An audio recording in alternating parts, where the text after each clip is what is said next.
Değerli arkadaşlar, değerli dostlar, Zerdeş TV'nin yorum analiz programında ve barışı örme dosyamız üzerine bugün yeni bir çalışma daha yapacağız.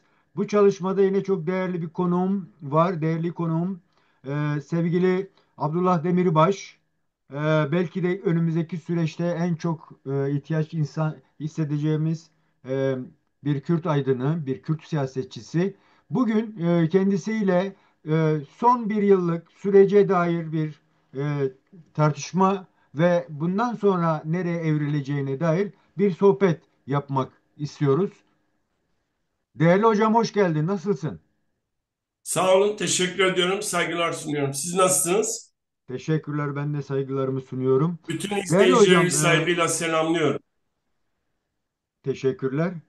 Değerli hocam, son yani bir yılı aşkın bir süredir Türkiye siyasetinde hatta bölge siyasetinde ciddi değişmeler, baş döndürücü e, düşünce şeyler var. Böyle bakıldığında Kürtlerin ve Türklerin bu ulaşmak istediği barış olgusunu bize kısaca neler olduğuyla ilgili neler oldu, ondan sonra bugüne dair bir tartışma penceresi açabilir misin hocam? Buyurun.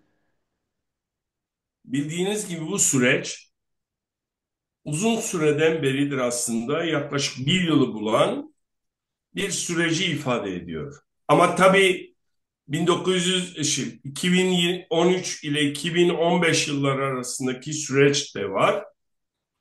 Aslında ondan sonra da devam eden bir takım görüşmeler ve benzeri gibi gelişmeler oldu ama hani ciddi anlamda devletin başlattığı, aslında Devlet Bahçeli'nin başlattığı ve Sayın Öcalan gelsin mecliste konuşsun dediğiyle başlayan, Sayın Öcalan'ın 27 Şubat'ta işte silahları bırakma ve PKK'yı feshe çağıran açıklaması sonrası işte PKK'nın bu çağrıya uyması, işte Sayın Barzani'nin, Sayın Talabani'nin, Avrupa'daki Kürtlerin, işte Keneke'nin buna cevap vermesi süreçleri bu anlamıyla süreci geliştirdi.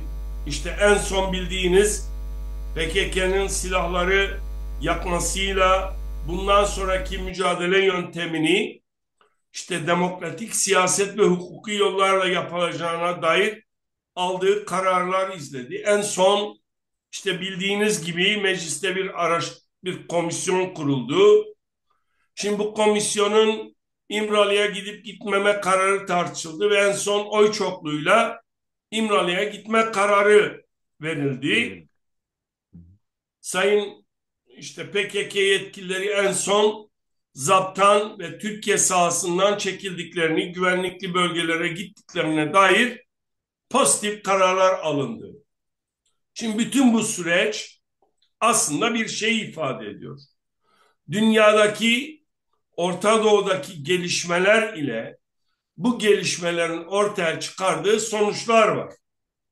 Şimdi dünya artık otokratik, totaliter ve fundamentalist sistemlerle yönetilmemeyi hedef alan bir yaklaşım içinde. İşte Saddam'la başlayan, Esed'le devam eden ve İran'daki fundamentalist sistemi de hedefleyen bir takım gelişmeler yaşandı. Ayrıca 20. yüzyılda geliştirilen bu statiko aslında Orta Doğu'daki yeni dengeleri, yeni değişimleri, yeni kavrayışları, toplumsal, siyasal değişimlere uygun olmadığı ortaya çıktı. Dolayısıyla biz zaten Sykes-Picot anlaşmasının bizlere giydirilmiş bir kefen olduğunu biliyorduk ve biz bu kefeni kabul etmiyorduk. Yırtmaya çalışıyorduk. Yani 100 yıldır aşağı yukarı Kürtler bu statükoya karşı direndiler. Yani ülkemizi dört parçaya bölen böylesi bir statükoyu biz zaten kabul etmiyorduk.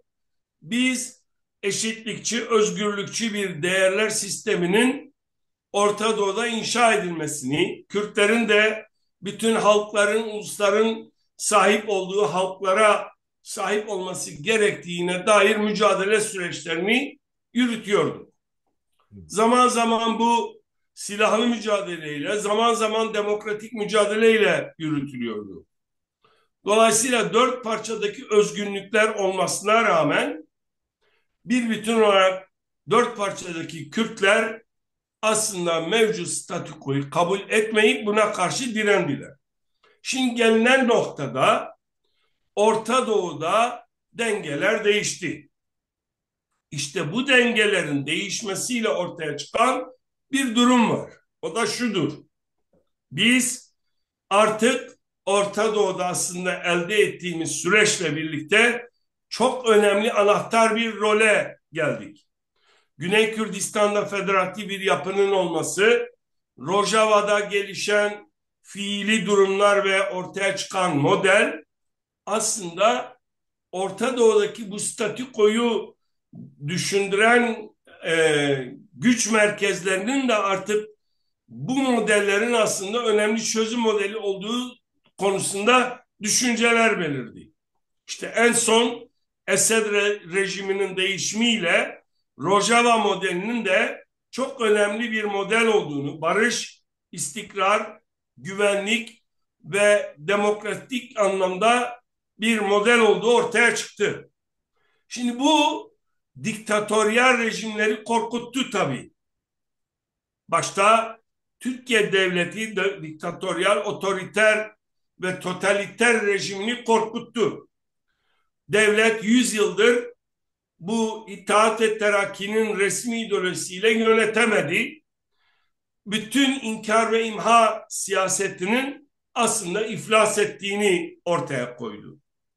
Yani Kürtler imha olmadı ve inkar politikasında kar etmediği görüldü Kürtlerin direnişiyle.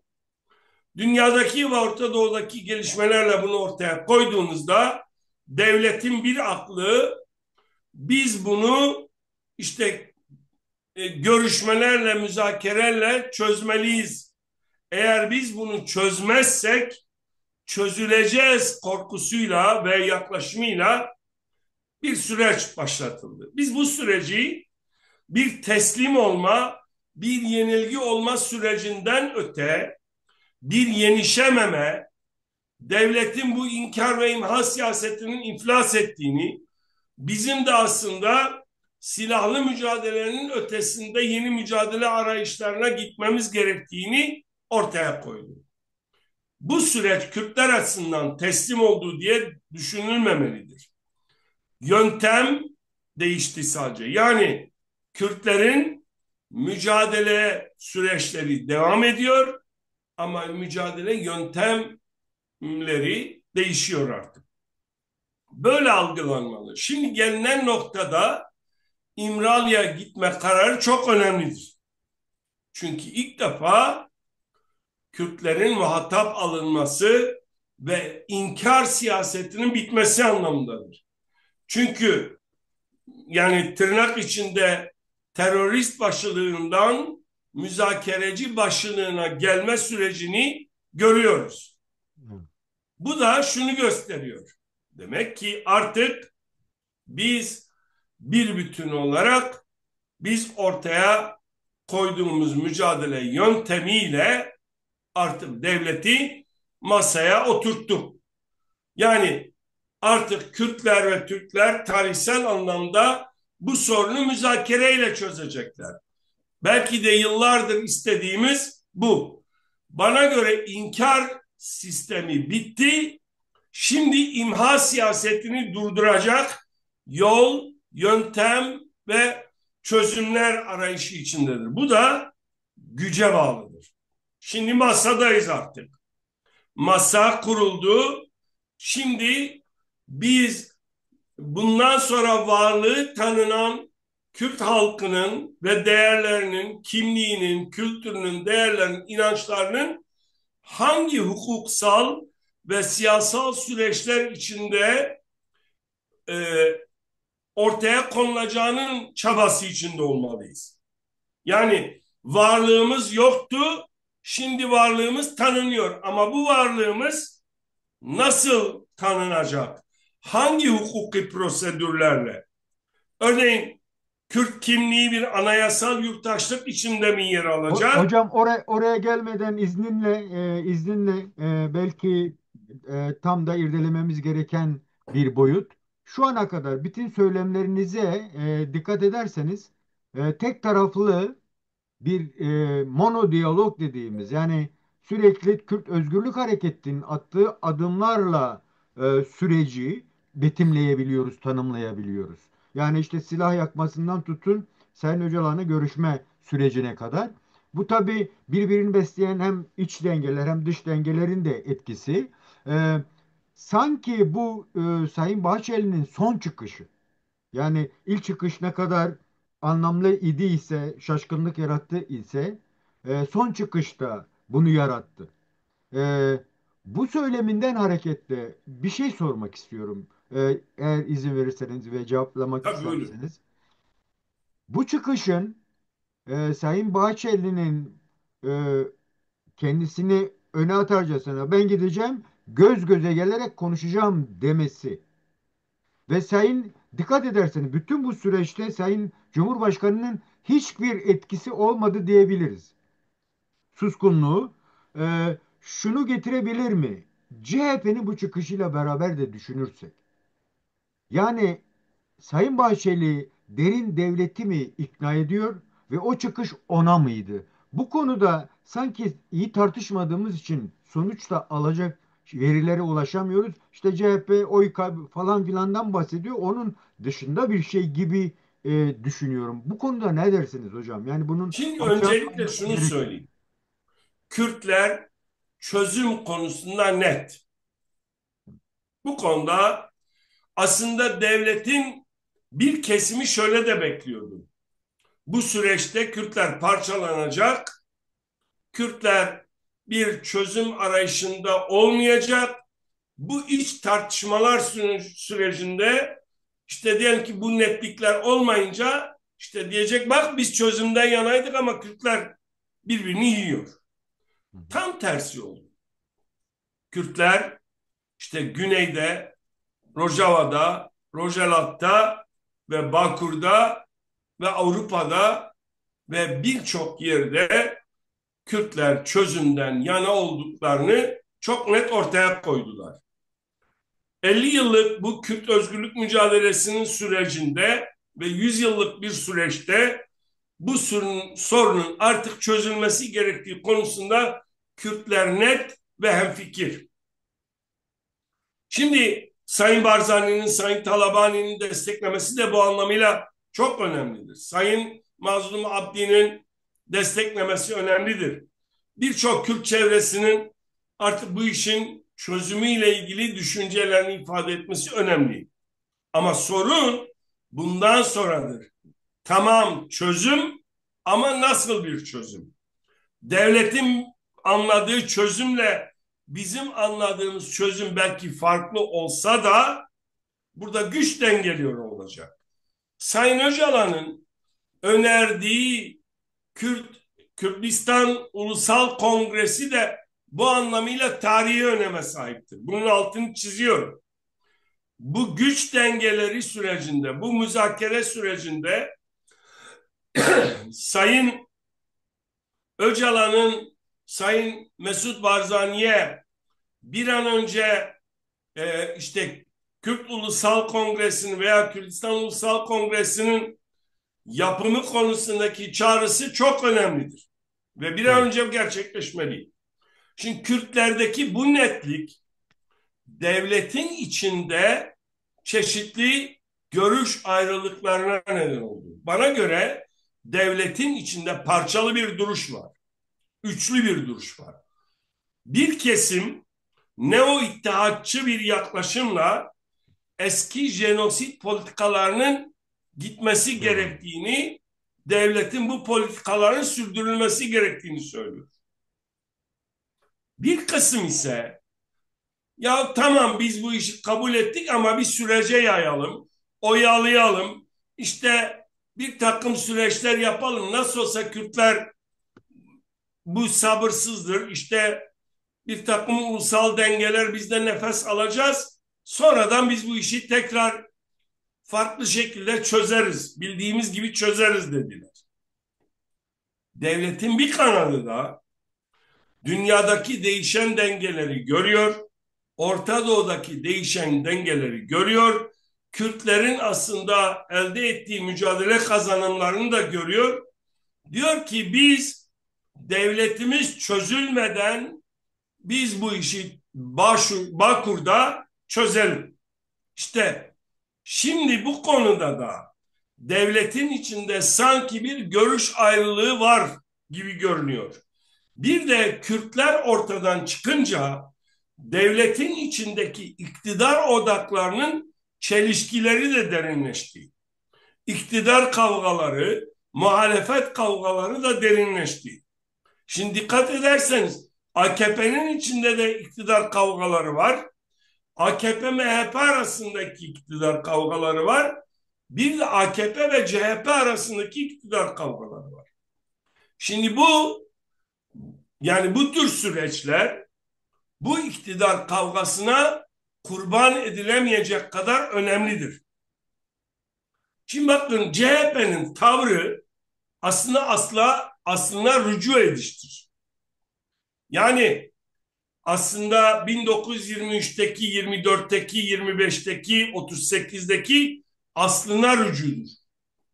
İşte sanki kamuoyunda biz işte değiştik, dönüştük, bundan yanayız derken aslında iş ciddiye binince, muhataplık süreci olunca CHP değişti. Şimdi bakın sorun burada Sayın Öcalan'la görüşüp görüşmemek değildir.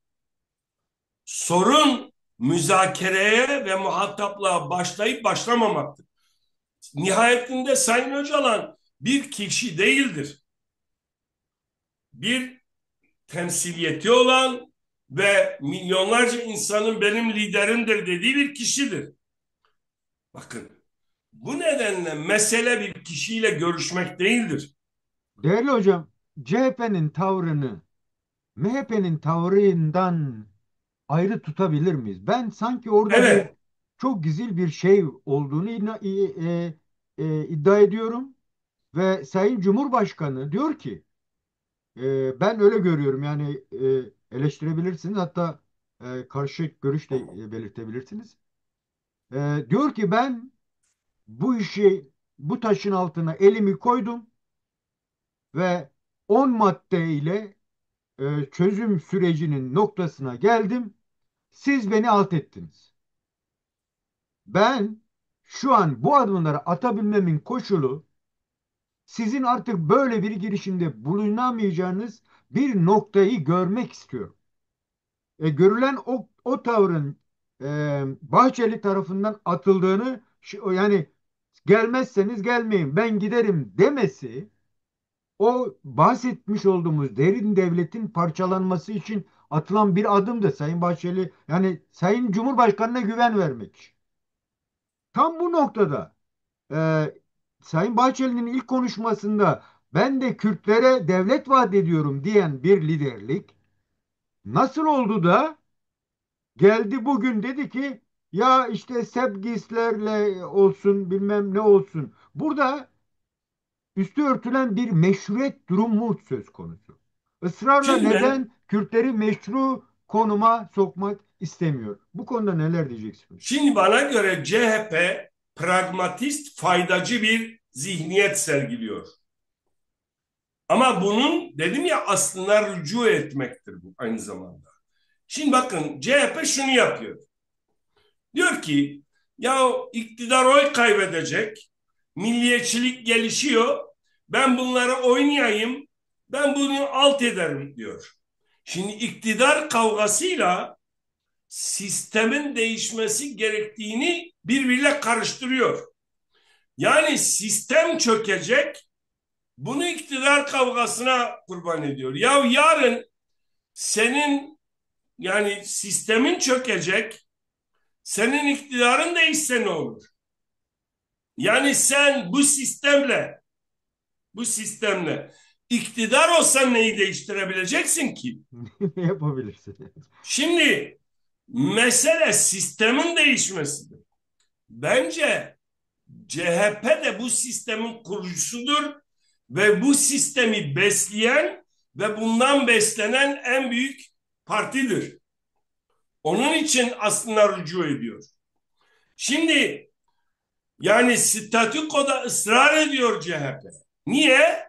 Statükodan besleniyor. Bakın, her ne kadar bir takım gelişmeler işte söylese de biz özür dileriz, anayasaya aykırı olsa da şunu yaptık bunu yaptık dese de, bakın, aslında iş ciddileşince, iş bu işin muhataplığı ve resmiliği gelince ne oldu biliyor musunuz? Bu iş çok ciddi oldu. Beni de yok edecekler. Benim statükomu parçalarlarsa ben İttihat ve Terakki zihniyetim yok olacak dedi. Aslında mesele budur. Peki hocam, yani CHP uluslararası sosyal demokratik forumlara katılıyor. Kendine öyle bir parti. Bu bir fırsat değil miydi gerçekten CHP'nin dönüşümü için? Yani tamam, parçalansın CHP, ama sol sosyalist, işte Alevi kitlesi, Kürtlerin belki bir kısmı ve ulusalcılar belki MHP ile birleşir. Yani neden bunun önü açılmıyor da yine Kürtlere vurma temelli Ya bir adım şimdi atma gereği? Türkiye'de Kürt sorunu turnosoldur. Şimdi bunlar şöyle diyor. Biz Kürtlere yeniden vurunca, milliyetçiliği oynayınca biz yeniden kazanırız, yeniden iktidar oluruz. Yani şunu diyor. Ya AKP yedi çaldı, biz de biraz çalalım. Mesele budur. Oysa şunu bilmiyor. Demokratikleşmeyince sadece avcı değişecek. Av değişmiyor. Şimdi CHP bunun için aslında rica ediyor. Yani aslında o maskelediği yüzünün açığa çıkmasıdır. Şimdi işin garip yanı, bakın, CHP'nin bu tavrını savunmak zorunda kalan, onları aklayan kimdir biliyor musunuz? Bir Kürttür. Yine bunu bir Kürt'e yaptırıyorlar. Yine eşi bu işte cinayet, yani yaşamını yitirmiş olan bir kişinin eşi bunu hayırla veya buna karşı çıkmakla yapıyor. Şimdi düşünün, bakın, çok önemlidir. Ya, Dolayısıyla CHP'nin yaptığı bir sistem değiştirme derdinden çok, ya yarın bu iktidar yıpranır ben ne kazanırım yaklaşımıdır. Valla ben bir şey söyleyeyim mi? Bu politikayı yapanlar Diyarbakırlıların deyişiyle kıyakçılığın sonu ayakçılıktır. Şunu bilmeli herkes. Kürt sorunu demokratik tarzda çözülmeyene kadar bütün partiler çöp olacaktır. Bu arada kendi öz eleştirimizi yapmalıyız. 35 yıldır bölgede ölmüş olan CHP'yi dirilten pratiklerin sahibi olarak da biz bu halka öz eleştiri vermeliyiz. Bu konuda ben kendim de bunu söylüyorum. Şimdi Kılıçdaroğlu gibi bir adam 24 Anayasası için o kadar destekledik. Gitti Ümit Özdağ'la gizli anlaşma yaptı. Şu anda sizce, ben hatta şöyle de düşünüyorum. Hani derler ya, Osmanlı'da oyun çoktur. Acaba AKP ile CHP iyi polis kötü polisi mi oynuyor? Şimdi bu da var. Ama şunu görüyor. Bir kere bu iş çözülmezse Kürtlerin, artık Kürtlere kimsenin diyecek bir şey kalmayacak. Şimdi bu sorun çözülmelidir. Bu sorun artık 100 yılın sorunu olarak orada duramaz. Kimse Kürt'ten artık köle bir kişiliği, köleliği beklememelidir. Artık Kürt eski Kürt değildir. Yani büyüklerimizin söylediği bir söz var. Diyor bakte rometine Osmanlı listik pre. evet. Ama Kürtlerin tarihsel bilinci var artık. Kürtler böyle hani kandırılacak bir halk değil, dirilişi yaşamış bir halktır. Bu nedenle biz şunu söylüyoruz. Devlet bir kere Rojava'daki statüyü kabul etmelidir ve elini çekmelidir. Rojava'da federasyon özerklik adı neyse veya merkezi olmayan bir yapı Rojava'da kabul edilmelidir ve Türkiye elini çekmelidir oradan. Bir an önce Türkiye'de de ve olmazsa olmaz Kürtlerle masaya oturup Kürtlerin kimliğini, kültürünü, değerlerini kabul edecek bir yasal ve anayasal değişiklik geliştirmelidir.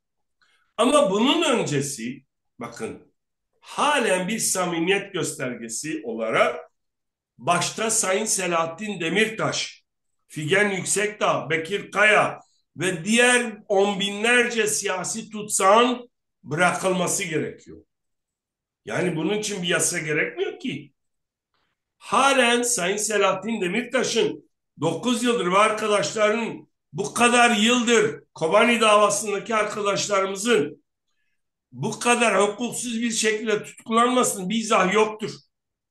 İki, hasta tutsaklar bırakılmalıdır. Üç, belediyelere atanan kayyumlar kaldırılmalı ve arkadaşlarımız görevlerine iade edilmelidir. CHP'li belediyeler de dahil. Bakın, CHP bu kadar bunu yapmasına rağmen biz onların da bir an önce görevlerine dönmesi gerektiğine inanıyoruz. Sayın Ekrem İmamoğlu'nun da serbest bırakılmasını istiyoruz. Her ne kadar CHP'lilerin sayesinde bizim siyasi tutsaklar cezaevine girdi, binlercesi utanmıyorlar ama biz onları utandırıyoruz. Biz onların da tutsaklarının serbest bırakılmasını istiyoruz. Biz ilkeliyiz. Onlar gibi ilkesiz değiliz. İşte sorun tam da burada hocam. Neden koca bir ülkeyi ve halkı temsilen ortaya çıkmış olan bu liderlikler o ilkesel yaklaşıma bir türlü gelmek istemiyor. Bunu Şimdi Kemal oyla, Bey, iktidarla anlatabilmek bilmiyorum bana pek Kemal sağlıklı Bey, gelmiyor. Bu bakın zihniyet çok niye mantıklı bir dönüşmüyor? şey var. Kürt anasını görmesin de ne olursa olsun. Ama zihniyet niye değişmiyor? Yani bunun Çünkü varlığını bundan buluyor. Bakın bunlar varlıklarını bizim yokluğumuzda buluyor. Şimdi Şaşkaza Kürtlerin varlığı kabul edilirse CHP'nin neyi kalır? Bana söyler misiniz? Neyi kalır? Hiçbir o şey toplum kalmaz. kendi içinde dönüşerek bir şeyler yakalayabilir. Ya Yani bunların toplumun derdine çare ürettiğini gördünüz mü ya Allah aşkına? Yani bir yoksulluk programı var mı? ve en İnsanlar birinci açlık. muhalefet partisi hocam. O kadar büyük bir muhalefet partisi ki şu anda Erdoğan'ı tahta çıkardı yani. Ne biçim muhalefet partisi? Deniz Baykal Erdoğan'ı milletvekilliğine siyasette taşıdı. Kılıçdaroğlu onu cumhurbaşkanı yaptı. Sonra başkan yaptı. Özgür Özel de şu anda normalleşmeyle onun yaptığı her şeyi meşrulaştırdı. Bu mudur muhalefet yani? Bu muhalefet ki binlerce Kürt siyasetçisini tutsaklaştırdı, sürgüne gönderdi. Bu mudur muhalefet? Değil. Bakın, burada yanılıyoruz. Hocam bir Muhalefet tartışma görüntüsü daha var. veriyor. Girmek istemeyebilirsiniz ama ben yine de sorma gereği duyuyorum. En azından CHP'nin hani dedik ya devlet vereceğiz demişti. Ama şimdi öyle bir noktaya geldi ki ya ben sizi tanımıyorum demeye getiriyor. Ya gidin tamam Şimdi Diyarbakır'dan birisiyle konuşun ama İmralı'ya gitmeyin. Yani kavramsallaştıramıyor. O demek Sayın Öcalan demek Kürt demek şuraya getiriyorum. Gerçi bir önceki günde sanıyorum şeye gittiler Edirne'ye. Yani İmamoğlu kliğinin buradaki etkisi dolayısıyla yani CHP ve MHP'nin sürtüşmesinin kaynağı bu değil mi? Bu niye açığa çıkartılmıyor? Neden biz de gizliyoruz, anlatmıyoruz? Bu konuda bilmiyorum söylemek istediğim bir şey şimdi varsa. bakın bence şu çok önemli.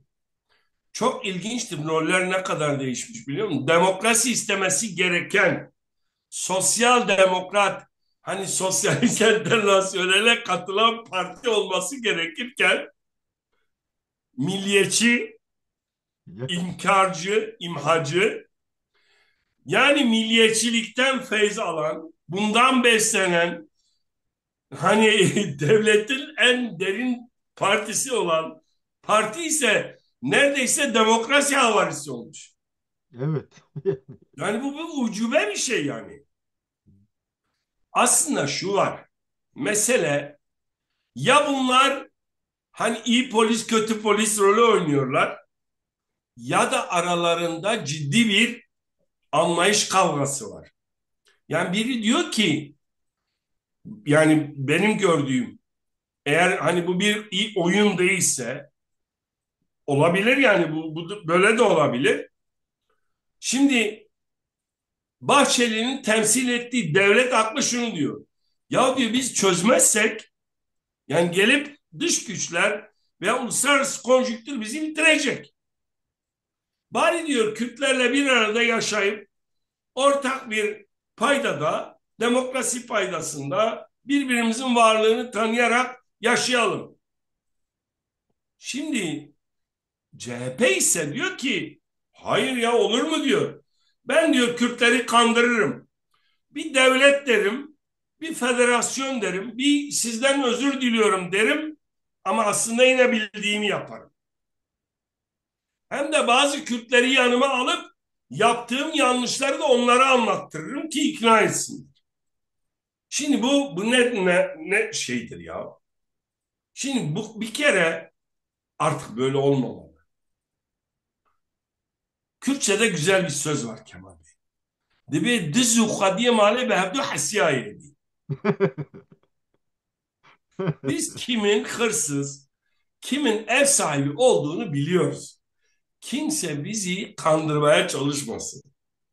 İyi polis, kötü polis rolü de oynasanız veya devletin içinden iktidar kavgaları yüzünden böyle kavgalar da yaşasanız, artık Kürt eski Kürt değil. Kürtler ne istediğini net biliyor. Biz kölece yaşamak istemiyoruz. Eşit, özgür yurttaş olarak yaşamak istiyoruz. Şimdi bakın, bu arada Kürtlerin dostları da arttı. Yani Orta Doğu'daki gelişmelerde şunu gördü herkes. Kürtler sekülerdir. Kürtler kimseye, herhangi bir halka, ulusa düşmanlık üzerinden gelişmiyor. Kürtlerde gerçekten sekülerizm ortada. Kürtlerde Ezidi var, Alevi var, Müslüman var, Şafii, Hanifi mezhebi var. Kürtlerde Hristiyan var, Kürtlerde Yahudi de var. Bu kadar kendi içinde çok dinliliği barındıran bir halktır, bir ulustur. Şimdi Kürtler aslında birlikte yaşadığı halklara da zulmetmeyen bir halktır. Yani Kürtler antisemitlik de değil, Kürtler Hristiyanlığa da karşı değil, Aleviliğe de karşı değil, Müslümanlığa da karşı değil. Hepsine saygı duyan bir noktadadır. Bir de kadının özgürlüğünü esas alıyor. Bir de hepsinin kendi kimliğiyle bir arada yaşamasını istiyor. İşte Güney Kürdistan ve Rojava modeli. Şimdi bunu dünya görüyor. Bu egemen diktatörler de görüyor. Şimdi görmeyenler yıkılıyor. Esad görmedi, yıkıldı. Şimdi Türkiye'de görmezse yıkılacak. Çok net. Ha, biz kimsenin artık ölmesini, öldürülmesini istemiyoruz. Bu iş demokratik zeminde çözülmelidir. Eşit, özgür yurttaşlar olarak Türkiye'de bir arada yaşamalıyız. Ama biz Rojava'da statünün karşılmasını istemiyoruz. Güney Kürdistan'da karşılmasını istemiyoruz. Rojalat'a karşılmasını istemiyoruz. Türkiye'de de statü belirlenmelidir. Yani bunun adı neyse konulmalıdır anayasada. Bu temelde yeni Bu tavrın demokratik bir en büyük anayasa sebebi bu herkes olabilir için mi hocam? iyidir. Yani bu tavrın en büyük sebeplerinden biri, yani kabul görse de Güney son 30 senedir artık Türkiye Cumhuriyeti tarafından da hatta son Duo toplantısında mesela Davutoğlu vardı. Hatta yani hükümete yakın insanlar da vardı ama Abdi'nin gelişiyle geri çekildiğini, daha doğrusu o konferansa katılmadılar diye. Yani Evet. şunu demeye getiriyorum. O kabul görmüş. Yarın öbür gün nasıl şekilleneceği belli olmasa da Rojava'da da bir Kürt statüsü gerçekleşecek. Kuzeyde gerçekleşmemesi için atılacak adımın, yani gelen bir dalga var, bir sel var. Bunu önlemek adına adım atılması gerekirken bu direngenliği sadece toplumsal o karşıtlıkla anlatabilmek mümkün mü? Yani hatta şöyle diyeyim, şöyle sorabilir miyiz? Zaten meclisin kuruluşu Sayın Öcalan tarafından birinci çözüm sürecinden de öncelenmişti. Şimdi o gerçekleşti. Gidiyor olması bile artık muhatabın kim olduğu ve masanın artık kurulmuş olduğunu gerçeğini koyuyor. Ondan sonra belki yarın öbür gün anayasayla ilgili vesaire tartışmalar yapılacak. Yani bu topluma ne anlatacak o zaman onu? Yani belki de Sayın Öcalan gidecek olan ekibe sadece hoş geldiniz, iyi ki geldiniz deyip gönderecek, belki de hiç bir şey söylemesine belki de gerek bile kalmayacak. Yani bu kadar küçük bir hesabı görememesi gerçekten hem toplum nezdinde hem Kürtler nezdinde hem de Türkler nezdinde Bence algılanmıyor. görememezlik değil bu. Biliyorlar ama görmek istemiyorlar. Çünkü çıkarları buna engel. Şimdi bakın, sorun siz büyük tabloyu görmeyip kendi rant kavganız veya iktidar kavganızı indirgerseniz kaybedersiniz. Kaybedecekler. Bakın, şu anda CHP ve temsil ettiği zihniyet bir ara sempatisi olan Kürtlerin çoğunu kaybedecek. Bence kaybetmelidir de. Mesela Kürtler olmasaydı, onlara oy vermeseydi birçok büyük şehirde kazanma şansı yoktu. Bence bundan sonra kaybedecek. Artık bence aslında bir yanıyla da iyi oldu. Aleviler ve Kürtler bu CHP'nin kirli yüzünü görsün ve aslında CHP'nin görevinin bir anlamıyla Kürtleri sisteme bağlamak olduğunu görsün. Tabii diğer partiler de böyledir. Ben demiyorum. Ama CHP'nin tarihsel anlamda da böyle bir rolü var. Bir zamanlar Doğru Yol Demokrat Parti bunun rolünü oynadı. Hani Kürtleri sisteme bağlama anlamında, ama artık Kürtlerin kendi partisi var. Kürt ve Kürdistani olan, Alevi olan, farklılıklara tahammül gösteren, farklılıkların bir arada yaşamasını isteyen herkes, kadının özgürlüğünü isteyen herkes, emeğin özgürleşmesini isteyen herkesin artık bir alternatifi var. Bu da DEM Parti'dir. Yani yarın bu yeni bir partiye dönüşebilir. Önemli değil. Burada da bir ekstra soru, CHP'nin bu tavrının demi de blok ettiğine dair de birçok tartışma duyuyorum hocam. Yani eline kolunu bağlandı gibi bir Yok, eleştirel bence yaklaşımlar var. artık Ne dersiniz bu hocam? konuda bu konuda DEM net olmalıdır. Kendi yolunda yürümeli. Biz inandığımız ilkesel yürüyüşte devam etmeliyiz. Bence şuraya bir not olarak düşünün. İlk seçimde DEM ana muhalefet partisidir. Pervin Hanım'a bir sürü eleştiri geliyor şimdi. Hani dedi ya, bir tweet atmıştı. Ben şunu söyleyeyim. CHP ve türevleri artık tarihin çöplüğüne gidecektir. Tarih onları değiştirecektir. Bunu bir yere yazın. Ama ben şunu söyleyeyim. Kürt ve Kürtlerin özgürlük mücadelesi bitmemiştir. Bu çok nettir. Kürtlerin sadece özgürlük mücadelesinin yöntemi değişmiştir. Bu çok önemli. Yani mücadele devam edecektir. Biz Kürtlerin bir statüye kavuşmasını, dilini, kültürünü, kimliğinin, değerlerinin esas alınmasını, mücadelesini sürdüreceğiz. Bu konuda kimsenin kuşkusu olmasın ve buna hazırlansın. Şimdi şöyle düşünün. demokratik bir ortamda on binlerce Kürt siyasetçinin halkı örgütlediğini, bu konuda dilin gelişimi için kurumsallaşmalara gittiğimizi ve kendi irademizi oluşturmak temelinde çalışmalar yaptığımızı düşünün. Bu muazzam gücün karşısında kim durabilir? Şimdi siyaset güçtür. Siz toplumu örgütlerseniz, siz toplumu hazırlarsanız politik ve ideolojik anlamda işte o zaman kazanırsınız. Evet. Yani asıl şimdi mücadele başlıyor. Ne kadar örgüt o kadar güç ve o kadar kazanım. Yoksa bu müzakereler artık her şeyin bittiğini, kazandık artık yapacak bir şey yoktur gibi algılanmamalı. Bu çok kötü olur. Dolayısıyla demin önü aslında açılmış oluyor. Özellikle BBT'nin daha da açılmış. Yerel çalışmayı Bakın güçlendirdiği sadece için. dem değil. Evet. Ben bütün Kürdistan ve Kürdistan'daki yaşayan halklar içinden mesela şunu şöyle düşünün. Bu süreçte Kürdistan Ulusal Kongresi yapılsa, Sayın Mesut Barzani'nin liderliğinde ortak strateji, ortak ekonomi, ortak savunma ve bir başka ittifaklar, diplomasiler geliştirilirse sizce bu süreç kötü mü olur? Hocam bunun Yani yakın olduğunu görebiliyor musunuz? Çünkü Sayın Öcalan ben mektup çok gönderdi. umutluyum. Duhok Doğuk'taki toplantısı toplantı ya çok önemli ama eksik.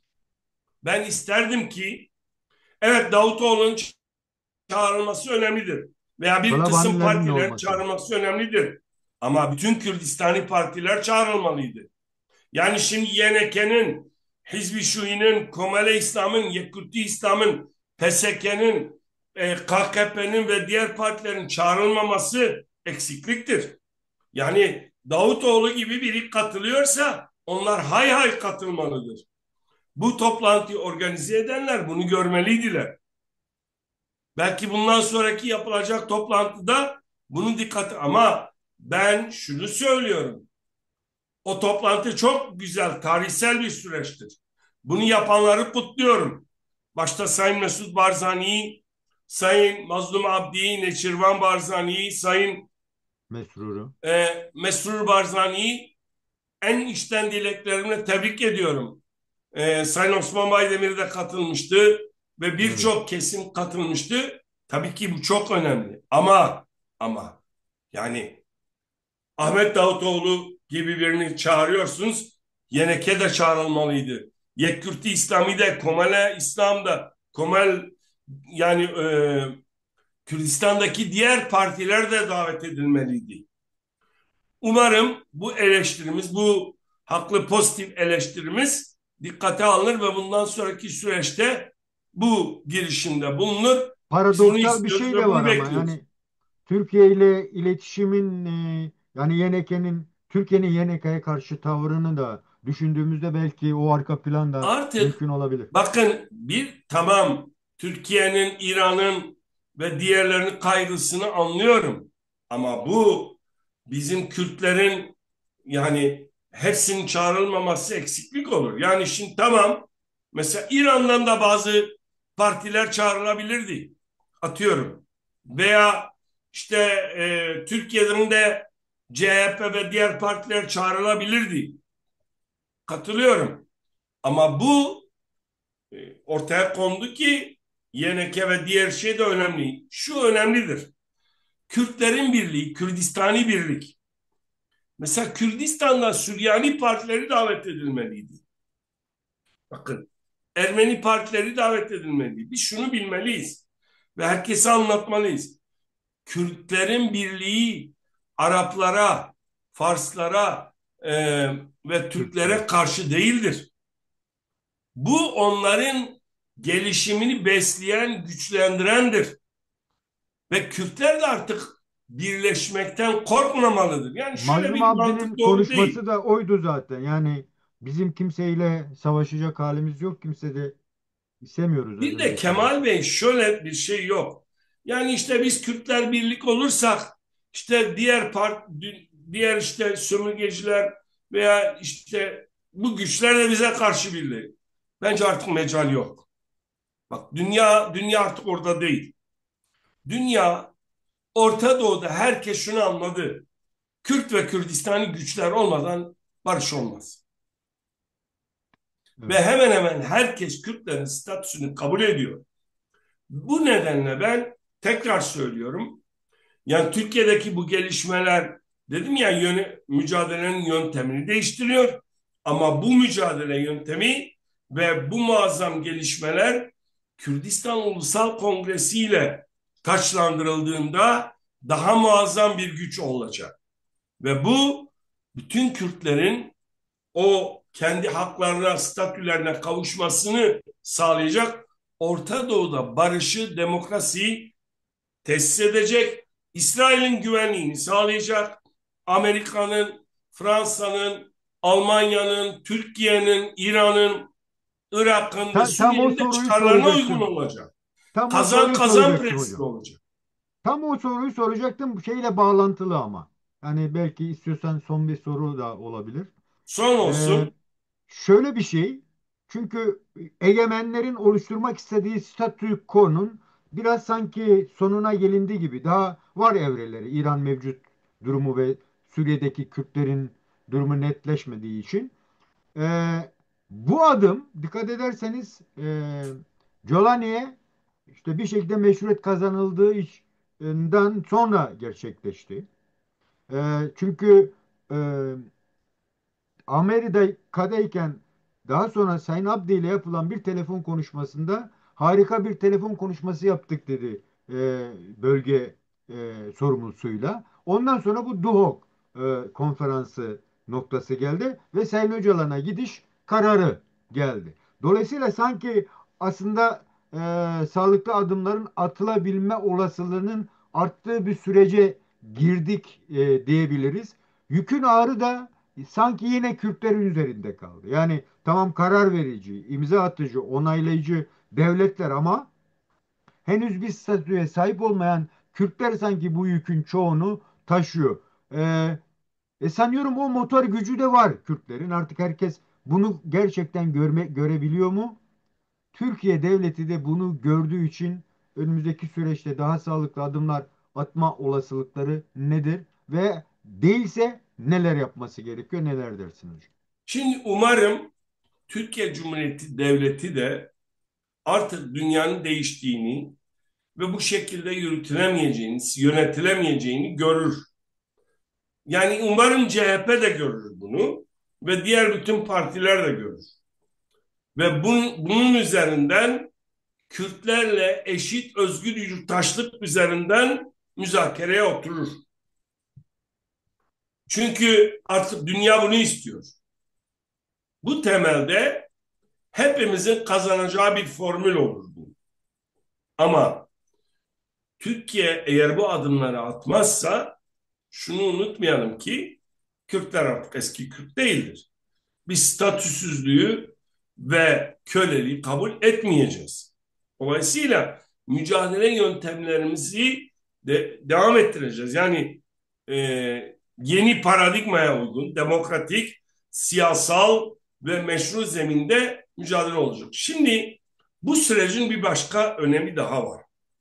Şimdiye kadar birçok kesim işte Kürtler silah kullanıyor, Kürtler silahlı mücadele veriyor, o yüzden adım atılmıyor bahanesi vardı. Şimdi bu yüzden de birçok uluslararası alanda meşruiyetimiz çok, hani tırnak içinde, görülmüyordu veya görülmeye çalışılmıyordu. Oysa biz zaten meşruyuz. Şimdi bu yolla bu silah ellerinden alındı. Bitti bu. Şimdi böyle bir bahane de kalmadı. Yani Bitti şimdi artık. Türkiye devleti adım atmamak için hangi bahaneyi bulacak? Yok.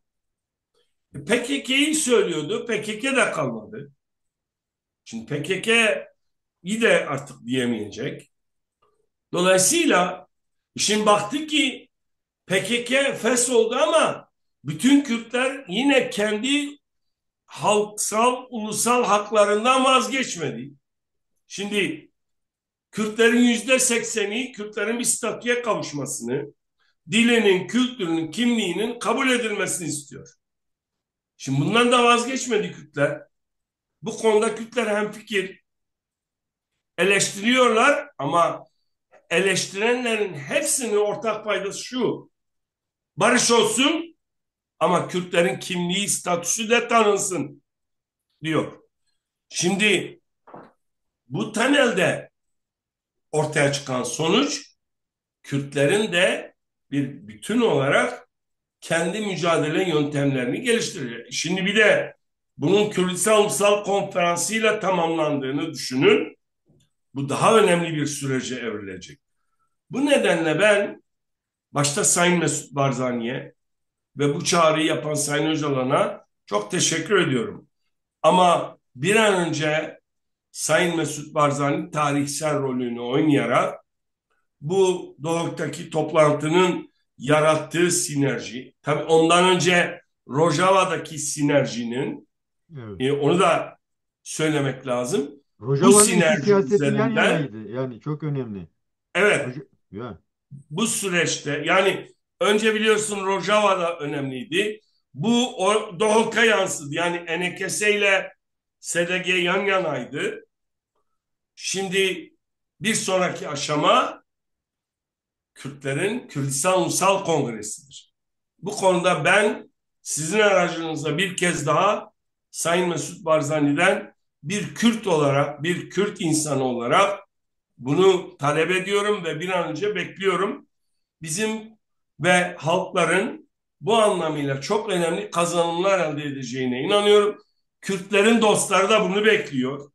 Çünkü dünyadaki gelişmeler bu ve bu birlik üzerinden Kürtler İsrail'le, Amerika'yla, Rusya'yla, Çin'le, Fransa'yla, Almanya'yla, İngiltere'yle stratejik ittifaklar kurmalıdır. Kazan kazan prensibi üzerinde. Bunlar, tekrar altını çiziyorum, Türk halkına, Arap halkına, Fars halkına e, karşıt olan şeyler değil. Tam tersine Orta Doğu barış, özgürlük, demokrasi ve eşitlik gelince onların da kazanacağı bir formüldür. Silahlar değil, artık insanları yaşatmak için her şey yapılacak. Burada hepimiz kazanacağız. Değerli hocam, bir paradoks daha var, onu da hatırlatmadan bitirmek istemiyorum. O da şu: e, çok kimse gündemine almak istemiyor ama ben çok önemsiyorum. Israrla Sayın Uçum'a da bakıldığında ısrarla partiyi soyutlayıp sorunu çözmeye doğru gitmeye çalışıyorlar. Yani hatta kanun olacaksa sadece onlara ait bir kanun bile çıkarmak gibi. Yani sizin sorguladığınız özgürlük, demokrasi ve eşitlik ilkesini dışlayan, Biz demokratik adımı ilkeseliz. atmayacak bir şey de var. Bu konuda Biz neler şunu net söylüyorsunuz? söylüyoruz. Terörle mücadele yasası bütün sonuçlarıyla ortadan kalkmalı. Bakın, genel af da yetmiyor. Şimdi diyelim ki af çıkardı. Biz Türkiye'ye gittik. Terörle mücadele yasası bu haliyle varsa 3 ay sonra yine içerideyiz.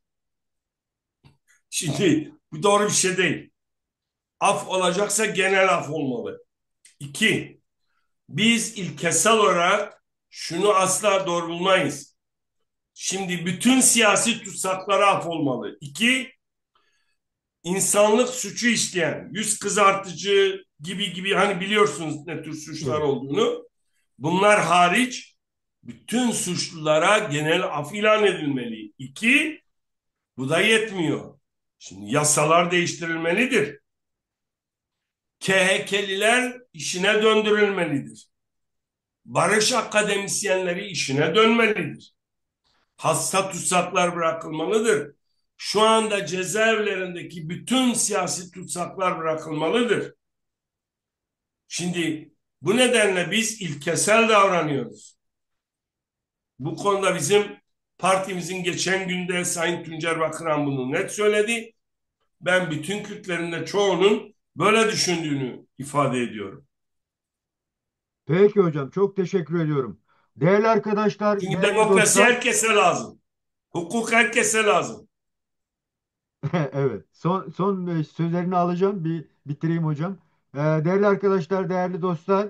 bugünkü çalışmamızın da sonuna geldik. Yine çok değerli, e, yani aslında çok daha fazla da konuşturmak istedim ama çok da vaktini almak istemedim. Çok değerli aydınımız, siyasetçimiz, değerli Abdullah Demirbaş'la konuştuk. Sürece dair yani birçok boyut ele alınması gerekiyor ama hep eksik kalınıyor.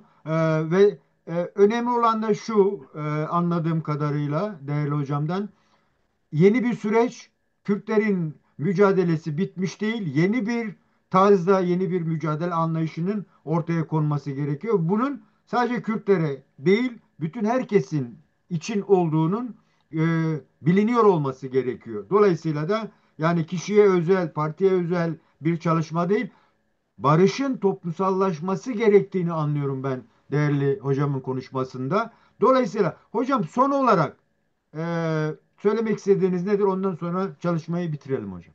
Şunu söyleyeyim, mevcut iktidardakiler ve muhalefetteki olanlara da hukuk lazım.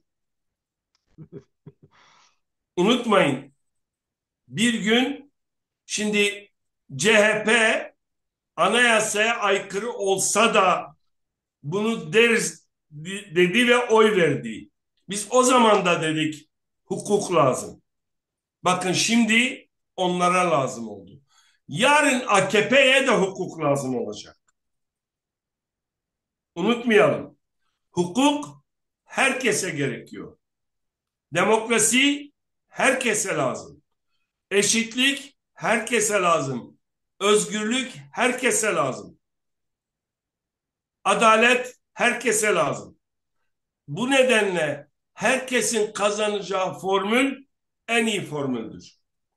Herkes eşit özgür yurttaş olursa ve bir anayasal güvence altında yaşarsa, kimliği, dili, inancı, değerleri anayasal ve hukuksal garanti alınırsa, bu ülkede terör diye tırnak içinde bir suç olmadıkça, siyasi suç olmadıkça insanlar refah içinde yaşayacak.